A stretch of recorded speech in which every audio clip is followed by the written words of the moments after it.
¿Cómo estamos, Florida? La idea de este horario se suma al de las 18 horas. Así que, para hermanos, para que se vayan ubicando, hoy día estamos con Cristian Muñoz. Cristian, bienvenido acá, constituyente, Distrito 12. Así es. Vamos a tener un intérprete que es Sebastián, para que más o menos se vaya escuchando y se vaya entendiendo lo que nos está diciendo Cristian. Cristian, hablar un poco de tu vida. ¿Casado? No estoy casado, soy soltero. ¿Pololeando? Sí, llevo más o menos como 7 años.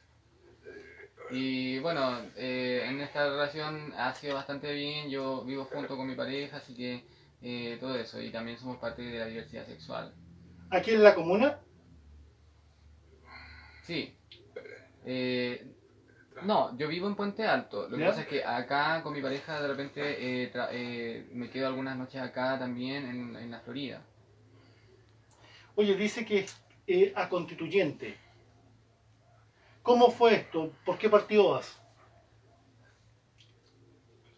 Bueno, es una historia larga. En resumen, podría decir que mi motivación para ser constituyente, en principio yo no es algo que busqué, digamos, esto tiene que ver con una lucha de las personas sordas por los derechos de accesibilidad, ¿cierto? Entre todos los grupos como vulnerables en algún sentido, ¿cierto? Porque gracias al activismo que yo he hecho en este ámbito es que tuve la oportunidad de que la Federación, ¿cierto?, de Personas Sordas y otros representantes me nombraran y me pidieran que yo, digamos, pudiese ser candidato también representando a este colectivo. Entonces, claro, una vez hechos los trámites, comencé, digamos, con mi candidatura como constituyente. Dice lista de la prueba.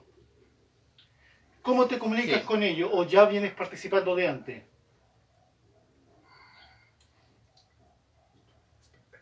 bueno, yo soy militante del Partido Radical y bueno, si bien no tuve mucha participación, digamos, como militante dentro del mismo partido, sí tuve otro tipo de experiencia, digamos, en el activismo y eso. Ahora, el partido, obviamente, gracias a él pude obtener el cupo, ¿cierto? Debido a la ley que promueve, ¿cierto?, el 5% de las listas que tienen que tener situación de discapacidad. Entonces, obviamente, igual yo comparto los principios e ideales del partido en términos del humanismo, un Estado laico y ese tipo de cosas. Cuando hablamos de constituyente, ¿ha podido ver las otras comunas como la Florida, Puente Alto, La Pintana, Pirque, San José de Maipo? ¿Has podido recorrer otras comunas? Sí, la verdad es que he tenido la oportunidad y ha sido principalmente en La Pintana. Bueno, he ido a Puente Alto, a Pirque. En realidad hemos tenido poca oportunidad por esto de las cuarentenas y cómo está cambiando todo, ¿cierto? De repente nos cambian los horarios y todo. Pero no ha sido fácil, usted entenderá, imagínense, necesitamos tener un intérprete siempre, que candidato necesito ir a cualquier lugar, conversar con los vecinos, necesito estar acompañado de un intérprete. ¿Cómo te has sentido en esto de andar puerta a puerta? ¿O andar entregando los flyers que vamos a leer? La verdad es que no estoy acostumbrado en el sentido de que yo en algún momento también trabajé como ambulante, ¿cierto? Y estuve yendo puerta a puerta, entonces tengo como un poco de esta experiencia, por decirlo, y he recorrido Chile haciendo mi trabajo en relación a este tema, entonces al principio puedo decir que sí, me sentía un poco nervioso porque las personas a veces te preguntan directamente, a ver, sobre esto, sobre esto otro, ¿cierto? Y te emplazan ahí mismo, entonces hay muchas cosas que nosotros no tenemos acceso a información y que la mayoría de gente oyente sí sabe porque tiene acceso a medios y otras cosas como información, prensa, etcétera, hay cosas que a veces uno no sabe, no está del todo informado como si la ciudadanía, entonces de repente hay que ir conversando ahí con los vecinos, ¿cierto? Y generando el espacio para hacer el puente, ¿cierto? Vamos a tiro lo que tiene que ver con lengua de señas. Dice curso introductivo a líneas y gratuito. ¿Esto es una de las propuestas que tiene o él ya está haciendo curso? Sí, bueno, la verdad es que son temas aparte, o sea, uno de los temas que esta candidatura lleva es el reconocimiento de la lengua de señas en nivel constitucional. Ahora, Pasa mucho que nosotros en nuestra campaña tenemos brigadistas que son sordos, tenemos también personas del equipo que son estudiantes de lengua de señas, y ahí nosotros generamos el puente también, mínimo también, ofreciéndole a las personas de la comuna también que quieran aprender la lengua de señas, ¿cierto? Y también no sabemos en el futuro cuando hayan otros candidatos que utilicen lengua de señas y también sea necesario, ¿cierto?, la comunicación. Por eso queremos hacer este puente. Y cuando hablamos de inclusión, nos vamos a lo mejor a una pura parte, siendo que nos falta lo mismo que están hablando aquí, lengua de señas, braille. Entonces vamos dejando esto de lado y hablamos de inclusión por poner un cartel o poner una letra a un nombre. Y nos falta mucho como sociedad. Sí, sí, la verdad es que, bueno, la mayoría de las campañas, ¿cierto? Y en todos lados vemos este concepto de la inclusión, pero si pensamos realmente la inclusión se hace efectiva realmente, por ejemplo, en el caso nomás de nosotros, al ir a puerta, por ejemplo, y una persona sorda, supongamos, abre la puerta a la persona sorda, ¿cómo van a conversar con ese vecino sordo, por ejemplo? Ese candidato que no sabe la lengua de señas. Entonces, es por eso que nosotros queremos trabajar con la verdadera inclusión, ¿cierto? Por ejemplo, no sé, a veces para mí es difícil el tema del braille, por ejemplo, aprender braille, pero pienso que obviamente tienen que haber diferentes formas de accesibilidad para todas las personas y que todos puedan comprenderlo, personas sordas, ciegas, con diferentes tipos de comunicación, ¿cierto? Pero que esta diversidad sea accesible para todas las personas, que es el derecho de acceso a la información principalmente. Exacto. Vemos que dice inscripciones www.munozconstituyente.cl. Aquí se están dando las charlas. Bueno, a partir de esa inscripción hay una plataforma online, ¿cierto? Donde al inscribirse van a tener acceso a diferentes videos en lengua de señas, donde se va informando, ¿cierto? Y se va enseñando de diferentes aspectos. Ahora, esto no termina una vez que termina la campaña. Nosotros queremos seguir haciendo este trabajo de difusión para mejorar la comunicación de todas las personas. Hoy desde ya la radio queda abierta para tu charla. Es decir, si tú tienes algún link y quieres compartirlo a través de nuestro medio, no tenemos ningún problema. Muchas gracias. Muchas gracias. Sí, es importante esto que comentábamos de la inclusión, que la comunicación es importante. Nos vamos a ir directamente a tu campaña y lo que tiene que ver con tu flyer. Pero antes, Hugo, vamos a hacer una pequeña interrupción y vamos a saludar a todos nuestros seguidores aquí en Radio La Florida, todos los que están siguiendo esta transmisión, y saludar a las personas que ya están conectadas y viendo la entrevista, que es Camila Quinteros y Felipe Muñoz, y todos nuestros seguidores, así que sigan conectados aquí en el espacio, porque tengo que votar por ti. Oye, gracias a los chicos que nos están viendo, porque como explicaba, este nuevo horario, entonces se suma al horario que tenemos de las 18 horas. ¿Por qué? Porque la lista que ha llamado a la radio es más o menos grande. Lamentablemente hay algunas personas que no van a poder estar por el motivo de tiempo, porque se cree, por lo menos, como empieza la votación el 10, se cree que más o menos muy posible termine en el 8, entonces no vamos a alcanzar, aunque tengamos 4, así que vamos a dejar, por producción y por también nuestra tarea en otros lugares, vamos a dejar a las 12 del día y a las 18 horas todos los candidatos que se han ido llamando de acuerdo al WhatsApp o por llamada de teléfono en nuestro medio. Seguimos con lo que es derecho social, que es muy importante, sobre todo que se ve aquí en Chile y se ve hace tiempo, no es de ahora, que podemos decir 4 años atrás, 5 años atrás, así que se ha visto casi toda la vida, que tiene que ver primero con mejorar la educación. ¿Cómo podríamos mejorar? ¿Tiene que ver esto con la inclusión, lo que estábamos hablando recién? ¿O tiene otra idea como para cuando seas constituyente? Bueno, la verdad es que, claro, la educación incluye distintos aspectos, ¿cierto? Y una de las cosas importantes es que en la Constitución tenemos que garantizar que todas las personas tengan acceso a una educación de calidad, ¿cierto? Y esto se relaciona con distintos ámbitos de la vida, no solo con el educativo, ¿cierto?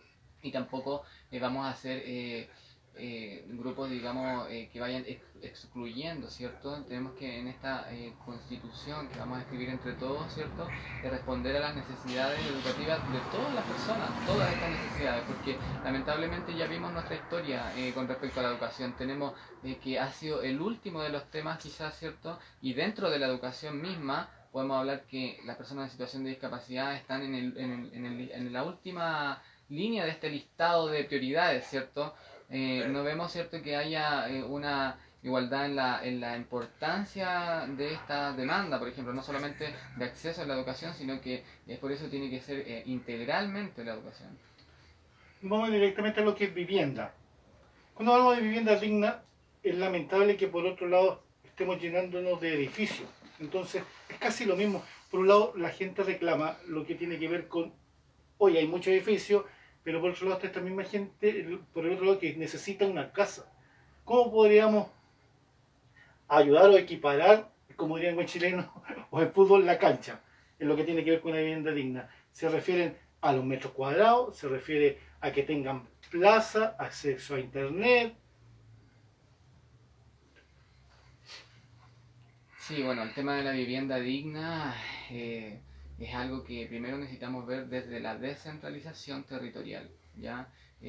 Primero tenemos que ver la necesidad de la población para buscar lugares adecuados que puedan no solo dar un techo, sino que además garantías como accesibilidad, ¿cierto?, a transporte, etcétera, porque estamos acostumbrados de que a veces el Estado viene con estas respuestas como de solo dar una casa, una ayuda técnica, un bastón, una silla de ruedas, ¿cierto? O en caso de los edificios, por ejemplo, imagínense una persona sorda en que vive en un edificio, ¿cómo se comunica el conserje con el sordo que vive arriba? Entonces tenemos que ver casas que sean con accesibilidad universal para todas las personas y que tienen que ver con esto de la vivienda digna, que va más allá de tener un techo, ¿cierto? Donde exista un territorio adecuado, donde hayan plazas, parques, los niños puedan jugar, ¿cierto? No es solamente un techo, esto tiene que estar vinculado, ¿cierto?, con todas las necesidades de las personas, sin dejar nadie afuera. Recordamos que estamos con Cristian Muñoz, constituyente, Distrito 12, que corresponde La Florida, Puente Alto, La Pintana, Pirqui, San José de Maipo. Derechos culturales. Eso se ve que estamos al debe, sobre todo en algunas comunas. ¿Cómo podemos hacer ese reconocimiento que hablas tú en tu flyer? Dice de la lengua, en este caso, de señas chilenas. ¿No es lo mismo que en otros países? No sé si me expliqué. Sí, bueno, no, a ver, el tema del reconocimiento de la lengua de señas es uno, digamos, de nuestros pilares, ¿cierto? Que tiene que ver con automáticamente, una vez que se reconozca, ¿cierto?, la lengua de señas que es chilena, de este país, ¿cierto?, va a estar necesariamente vinculada a otros derechos. Ahora, nosotros tenemos nuestra lengua de señas chilena, ¿cierto? Y dentro... y en el mundo, ¿cierto?, tenemos cerca de 300 lenguas, ¿cierto? Entonces tenemos que entender que aquí el acceso tiene que darse también en este sentido y existe una deuda también por las personas sordas porque la lengua de señas chilena existe hace 200 años y mucho tiempo aquí fue prohibida, castigada. Los niños fueron obligados a oralizarse, a hablar, ¿cierto?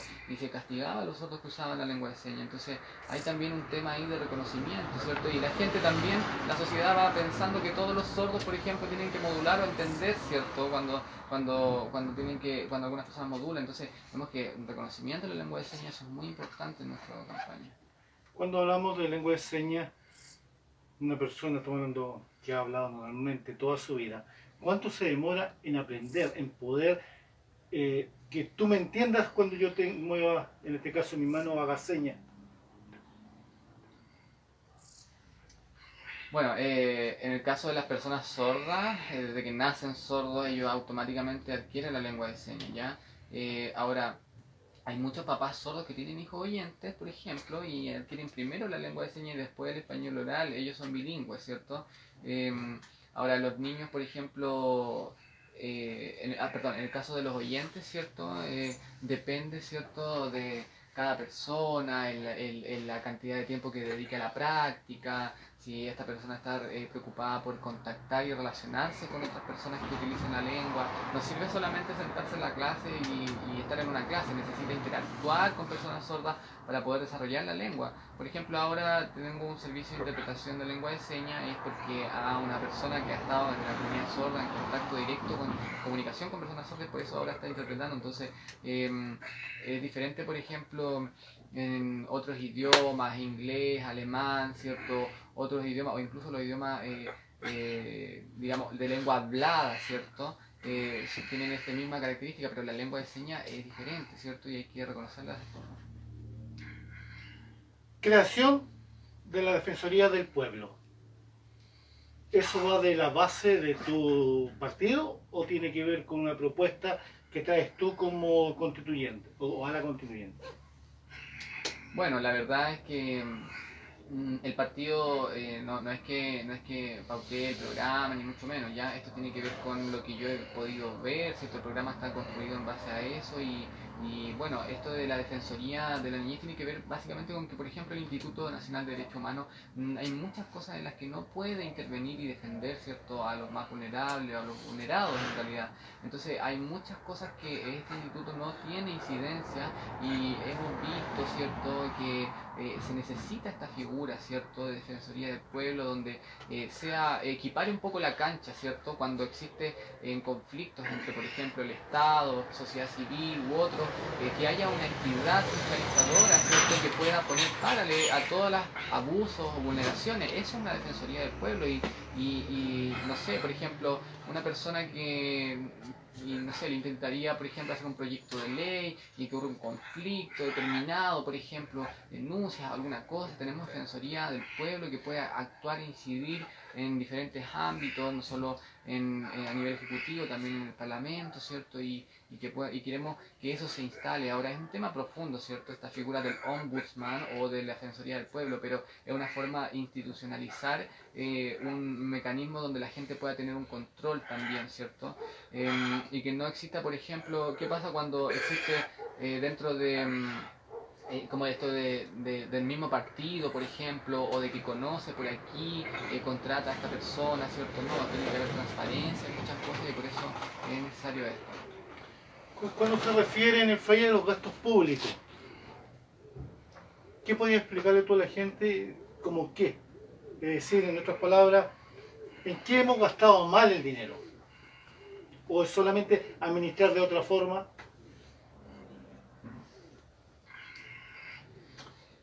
Bueno, sobre el gasto, bueno, primero hay una cuestión que tiene que ver con el centralismo, ¿cierto?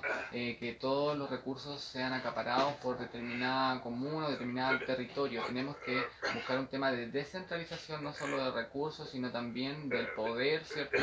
Otorgar más poder a los territorios y que puedan ir desarrollándose también en términos económicos.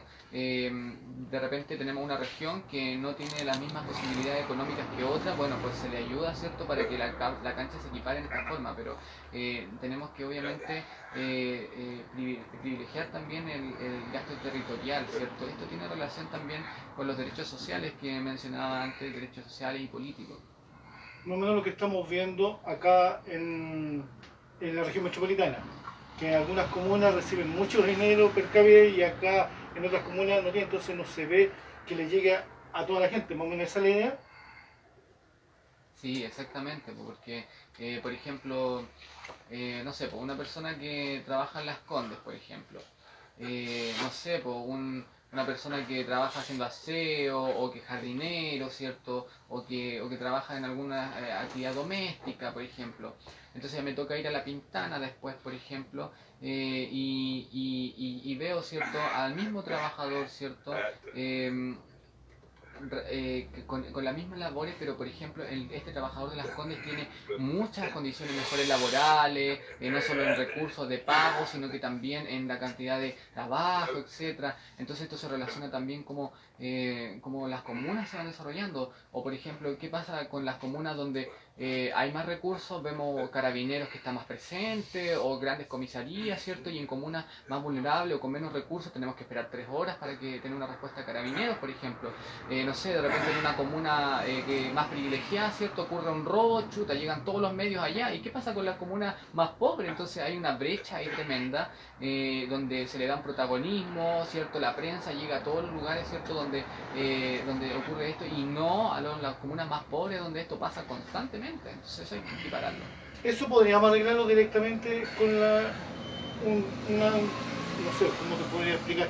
Con la nueva, estamos hablando de la nueva constitución, pero cambiarlo directamente que diga, oye, aquí para todos iguales, se puede hacer legalmente, lo has visto, lo has estudiado con otra gente que vaya también. Bueno, lo más importante es que en esta nueva constitución, obviamente tenemos que todos los que estemos ahí trabajar con conciencia por hacer los cambios. Primero, ningún cambio va a ser así radicalmente de que pongamos un artículo en la constitución y esté todo solucionado. Todo esto es un proceso, ¿cierto?, en el que el país va a ir cambiando y va a ir disminuyendo las brechas, ¿cierto? Es un proceso y también va a ir dependiendo de cómo cada uno de los actores vaya aportando para que eso ocurra. Entonces, obviamente, esto va a ir relacionado con cambios en las leyes, cambios en distintos reglamentos que van a ir haciendo que sea coherente el gran cambio constitucional con los cambios más específicos. No va a ser una solución así del día para otro, que mañana vamos a tener todo listo, pero sí vamos a tener un Estado que va a estar más preocupado, ¿cierto?, de hacer que todo esto vaya funcionando como estábamos comentando, ¿cierto? Y eso es lo importante, que hay una coherencia entre esos ambos poderes. Sí, porque tenemos que comentar a la gente que después que se realicen estos 2 años, viene una votación que tiene que ir sí todos los que estén anotados como votantes, sí o sí. También comentar que esto tienes que empezar a cambiar las leyes, es decir, tú cambias un artículo, tienes que cambiar todas las leyes, y esto más o menos tiene una duración de 10 años, ¿será tan así?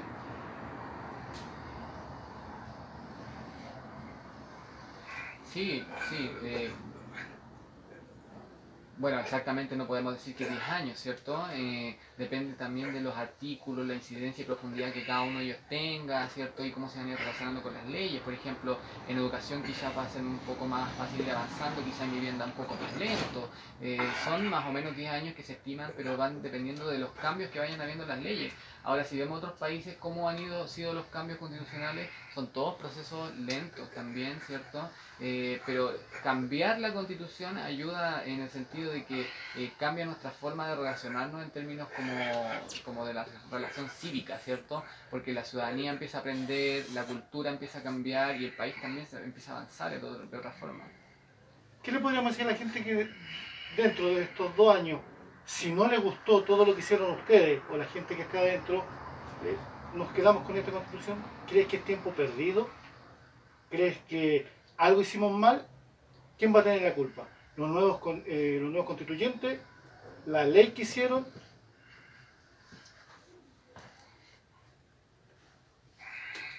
Bueno, la verdad es que obviamente no vamos a decir de quién sería culpa si algo así ocurriera. Yo creo que primero todos los que vamos a estar ahí tenemos que tener la conciencia de que por algo estamos haciendo una constitución nueva. Esto va a implicar un cambio de vida, estamos reconstruyendo Chile, reconstruyendo el país, entonces obviamente no podemos hablar de culpables si algo así ocurriera. Yo creo que es importante que la ciudadanía tome la decisión de si realmente se siente conforme con este trabajo que vamos a hacer los constituyentes.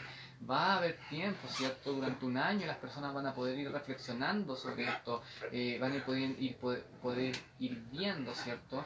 Y también ir cuestionando en el mismo proceso en el que se va escribiendo la Carta Magna, la Constitución. La ciudadanía se va a ir enterando, va a ir entendiendo también hasta el momento del plebiscito final, ¿cierto? Entonces, si hacemos una Constitución lejana de la ciudadanía, que la ciudadanía no esté informada, obviamente quizás vamos a tener ese problema de que al final del plebiscito vamos a tener un rechazo. Tenemos que tener a la gente partícipe durante el proceso de la redacción, ¿cierto? Tiene que haber información. Correcto, pero de acuerdo a la misma, ¿cómo se llama?, a lo que firmaron para hacer esta nueva constitución todos los partidos, se supone que esto no puede salir ¿cómo se llama?, a lo público, no se puede mostrar lo que están haciendo. Eso tengo entendido. ¿O tú tienes algún otro antecedente?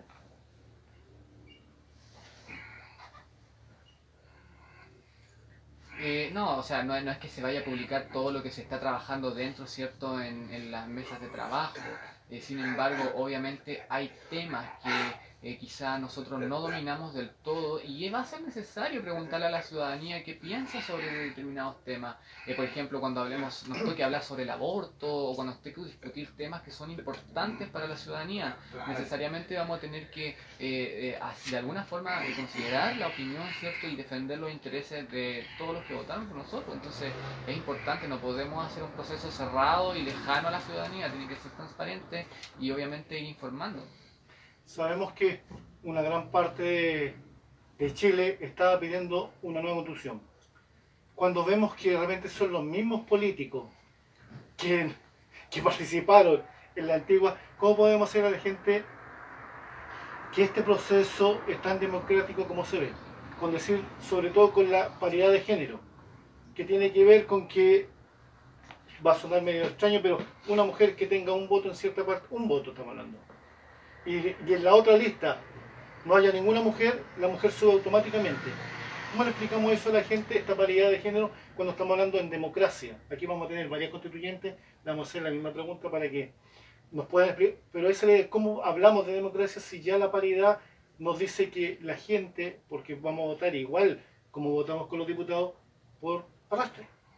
Entonces, ¿cómo explicamos esta democracia si ya partimos, creo, a mi opinión, que partimos mal con esta misma...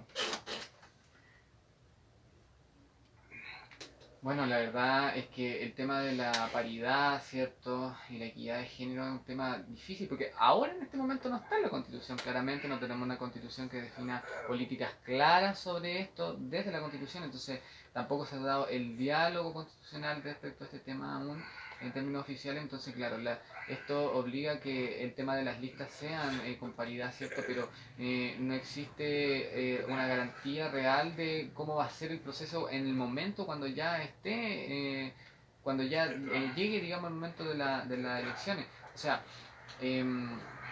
por ejemplo, hay algunas, le puedo poner el ejemplo, algunas candidatas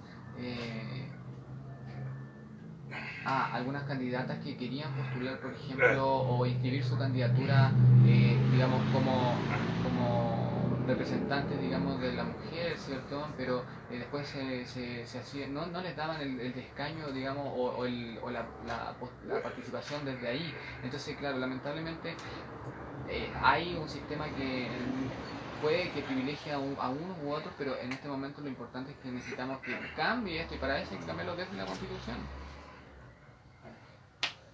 Cristian Muñoz, constituyente. Olga. Sí, vamos a leer algunos saludos. Ángela Escobar Palma dice que interesante entrevista. Pame Arias, excelente. Martín Álvarez dice excelente Cristian, saludos también. Denise Anchors, qué buen punto. Aquí ella se refiere puntualmente a la desigualdad en los temas de seguridad ciudadana. Muy buen punto, Cristian, dice también ella. Así que ahí saludos a todos los que están conectados y están siguiendo la entrevista con Cristian Muñoz, candidato constituyente. Ahora te voy a llegar un poco a cada comuna, porque casi siempre le hemos hecho esta pregunta a todos. Como tú has recorrido varias, ¿qué nos falta en este caso en La Florida, en Puente Alto, La Pintana y todo lo que representas tú como distrito 12? ¿Qué le falta a la comuna? Estamos hablando en lo personal, en lo que tiene que ver con, oye, yo pondría más juego, más áreas verdes, tendría más profesores, esto mismo de los escuelas de señas. ¿Qué le falta realmente a cada comuna? ¿Podrías más o menos darnos una idea?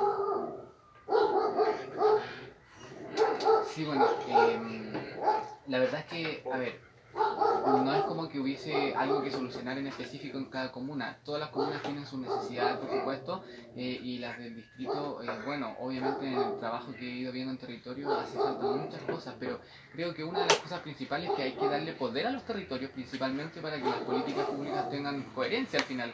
Hay que conversar con los vecinos, hay que escuchar a la gente del territorio, ¿cierto? Y que se hagan puentes de trabajo conjuntos, ¿cierto? Entonces significa darle poder a los territorios. Eso es algo que falta en las comunas acá. En todas, casi todas estamos hablando. Sí, sí, sí, porque algunos tienen un trabajo más vinculante entre la política territorial específica de ese lugar y las mismas personas, pero de repente pasa que con los colores políticos, ¿cierto? Algunos quedan, otros no, entonces aquí falta que haya como cierto un rol más, digamos, de preocuparse por escuchar a las personas, a los vecinos, ¿cierto? Y que las políticas sean vinculantes con el territorio, ¿cierto? Pero Cristian Muñoz, ya se nos acerca la hora. Agradecerte que hayas estado con nosotros, agradecer que hayas pensado ¿cómo se llama?, en este medio de comunicación para poder dar a conocer tus puntos de vista como ciudadano. Ahí tiene la cámara, Sebastián te interpretará. Usted dígale, como dice el hashtag, ¿por qué tengo que votar por ti? Bueno, a todos los vecinos que están escuchando, que están viendo acá, todos los que son del distrito 12, yo no les voy a pedir que así como, por favor, voten por mí, sino que solamente quiero pedirles que vean esta campaña, que vean esta candidatura. Yo personalmente he podido experimentar de cerca todas las barreras culturales, lingüísticas que pone la sociedad desde mi familia en adelante, ¿cierto? De repente los amigos, ¿cierto? Tantas barreras que hay, ¿cierto? Y que tienen que ver con el abuso de poder histórico que ha habido, la opresión, la discriminación. Entonces, de eso se trata esta candidatura, de representar esto que yo he sentido y que muchos, estoy seguro, han sentido también. Muchos han sentido esto mismo y de alguna forma yo me siento como familia con las personas que hemos vivido, ¿cierto? Esta discriminación, ¿cierto? Vulneración. Entonces, esta campaña tiene que ver con la empatía, ¿cierto? Tiene que ver con eso y ojalá puedan apoyar esta candidatura porque mi campaña va a luchar por los derechos humanos, por reorganizar nuestro Estado y mejorar nuestro país, ¿cierto? Que se acabe la opresión, ¿cierto? Y eso, muchas gracias a todos los vecinos que están escuchando. Lista, que estemos para que te ubique la gente, ¿dónde tiene que votar? Bueno, yo voy por la lista del apruebo y B26. De nuevo. Y Lista del apruebo y B26. recuerden, nosotros Muchas contamos el gracias. día al tiro, vamos. El día lunes, 12 y 18 horas, nos quedan 2 contribuyentes más y después algunos invitados que tenemos por ahí. Cristian, agradecerte realmente que hayas estado con nosotros, tu punto de vista. ¿Qué más que decir, Olga? Agradecer a la gente que nos está viendo, a los que dejaron los comentarios. Muchas gracias por estar a esta hora con nosotros. Nos despedimos. Muchas gracias, chao, chao.